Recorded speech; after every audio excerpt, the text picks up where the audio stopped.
Tout le monde connaît l'existence du vent, mais personne ne se soucie d'où il vient.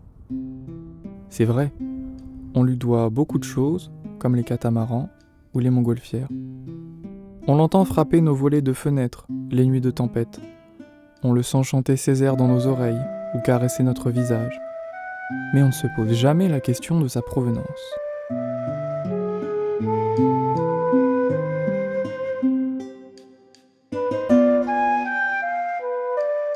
Si vous vous êtes déjà posé la question, vous avez de la chance, car ce livre est fait pour vous.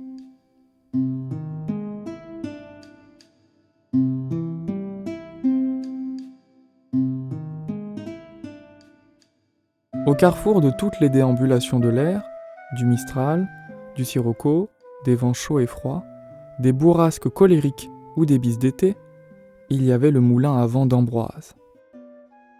C'était une espèce d'amas de bois craquelant en forme de petite tour pointue, posée sur un nuage très haut dans le ciel et dans laquelle un vieux monsieur scrupuleux habitait. Il n'y avait ni meule ni âne à l'intérieur. C'était simplement une maison moulin.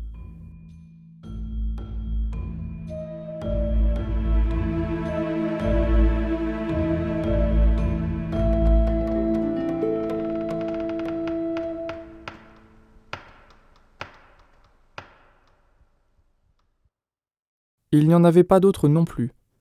Elle était la seule maison de ce type aux alentours, et même à plusieurs semaines de vol. Ambroise, qui en était le propriétaire, devait s'assurer tous les jours de son bon fonctionnement. À la manière d'un capitaine de navire ou d'un gardien de phare, il veillait à ce que cette étrange construction exécute correctement sa mission. Créer tous les vents possibles, du moindre courant d'air aux rafales impitoyables.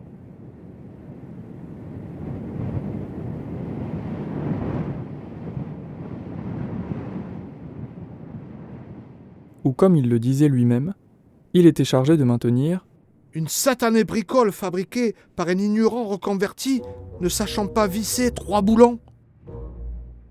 En effet, l'édifice semblait être la définition même d'une catastrophe architecturale.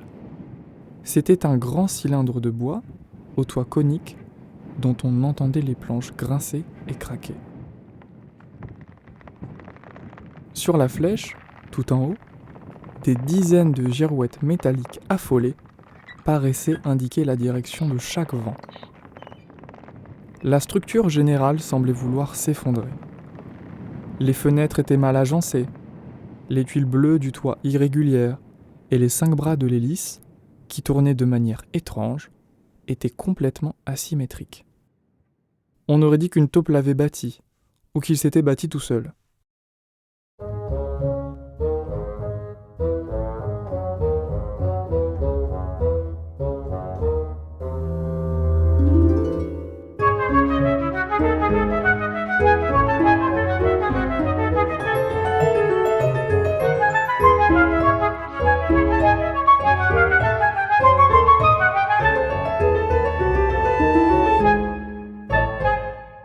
Avant de devenir propriétaire du lieu, Ambroise exerçait l'activité de réparateur bric-à-broc, c'est-à-dire réparateur de tout type d'objets, à condition de ne pas se plaindre du résultat.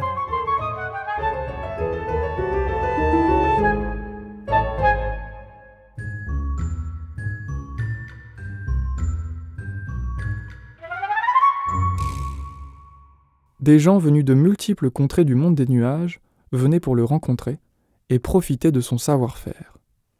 Il ressentait une telle frustration lorsqu'un objet ne fonctionnait pas qu'il passait parfois des nuits entières à essayer de le réparer.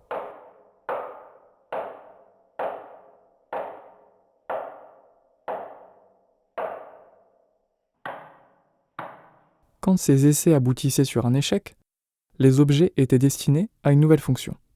Une clochette à rapace devenait ainsi un saladier, une brosse de lavage se transformait en bras mécanique, et un dissipateur de grêlons pouvait se changer facilement en coussin de chaise pour les derrières pointus. Ces tâches étaient ainsi très diverses. Empaqueter, conserver, restaurer, recenser, chouchouter, démanteler, fignoler, décorer. C'était avant tout un vendeur de surprises, car ses clients ne savaient jamais à quoi s'attendre avec lui.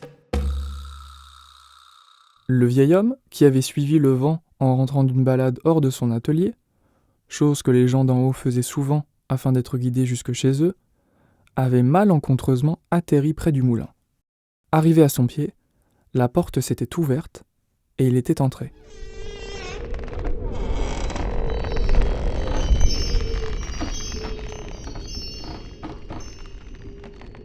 Sur une table, un mot avait été laissé.